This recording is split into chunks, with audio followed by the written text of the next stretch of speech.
Perkenalkan, nama saya Krisdayanti Saragih dengan NPM 205201997. Di sini saya akan menjelaskan tentang uang dan lembaga keuangan. Yang pertama sekali, saya akan menjelaskan tentang uang. Definisi uang. Yang pertama ada uang dalam ilmu ekonomi tradisional, didefinisikan sebagai setiap alat tukar yang dapat diterima secara umum. Yang kedua, dalam ilmu ekonomi modern, uang didefinisikan sebagai sesuatu yang tersedia dan secara umum diterima sebagai alat pembayaran bagi pembelian barang-barang maupun jasa-jasa, serta kekayaan berharga lainnya, serta untuk pembayaran utang. Yang selanjutnya ada fungsi asli uang. Yang pertama sebagai alat tukar, menukar, atau sering disebut medium of exchange yang dapat mempermudah pertukaran. Yang kedua ada alat penyimpan nilai atau valuta karena dapat digunakan untuk mengalihkan daya beli dari masa sekarang ke masa yang akan datang.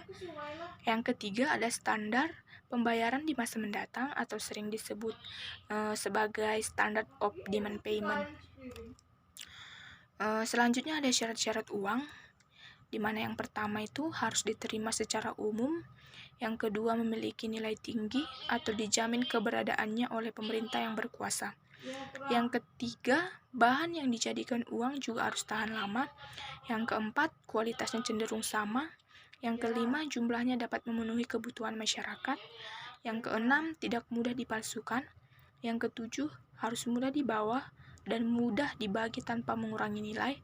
Yang kedelapan, memiliki nilai yang cenderung stabil dari waktu ke waktu. Selanjutnya ada jenis uang. Jenis uang ini dibagi menjadi dua bagian. Yang pertama itu uang kartal atau sering disebut common money, di mana memiliki pengertian sebagai alat bayar yang sah dan wajib digunakan oleh masyarakat dalam transaksi jual beli. Yang kedua itu ada uang giral. Uang giral adalah uang yang dimiliki masyarakat dalam bentuk simpanan atau deposito yang dapat ditarik sesuai kebutuhan. Selanjutnya ada lembaga keuangan.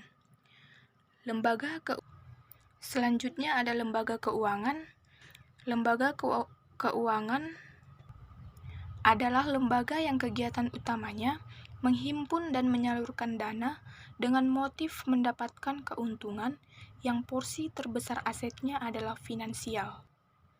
Selanjutnya ada jenis-jenis lembaga keuangan, yang dimana jenis-jenis ini dibagi menjadi dua bagian. Yang pertama ada lembaga keuangan depositori, yaitu menghimpun dana dari masyarakat dalam bentuk simpanan seperti bank. Yang kedua ada lembaga keuangan non-depositori, yang disebut juga sebagai lembaga keuangan bukan bank, di mana kegiatan usahanya bersifat kontraktual, yaitu menarik dana masyarakat dengan menawarkan kontrak-kontrak untuk menawarkan jasa pembiayaan sewa, guna usaha, dan lain-lain. Selanjutnya, bank menurut Undang-Undang Nomor 7 Tahun 1992 Pasal 1 adalah badan usaha yang menghimpun dana dari masyarakat dalam bentuk simpanan dan menyalurkan kepada masyarakat dalam rangka meningkatkan taraf hidup rakyat banyak. Lembaga keuangan bukan bank berdasarkan jenis usahanya dapat dibagi menjadi dua bagian. Yang pertama, lembaga pembiayaan pembangunan, yaitu lembaga keuangan yang kegiatan utamanya memberikan kredit jangka menengah dan jangka panjang. Yang kedua, lembaga perantara penerbitan dan perdagangan surat-surat berharga, yang usaha utamanya bertindak sebagai perantara dan penjamin dalam penjualan surat-surat berharga yang diterbitkan emiten. Jenis-jenis dan macam-macam lembaga perbankan. Yang pertama ada bank sentral, yang kedua bank perkreditan rakyat, yang ketiga bank bagi hasil.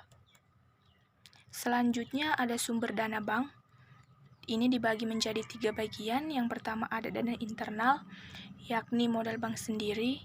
Yang kedua ada dana eksternal, yakni dari pihak ketiga yaitu tabungan. Dan selanjutnya ada dana pinjaman antar bank atau lembaga keuangan. Selanjutnya ada jasa-jasa perbankan yang dibagi menjadi 5, yaitu Yang pertama clearing, yang kedua inkaso, yang ketiga transfer, yang keempat safe deposit box, yang kelima ada jual beli valuta asing. Lembaga penunjang perbankan dibagi menjadi 3 bagian. Yang pertama instrumen pasar uang,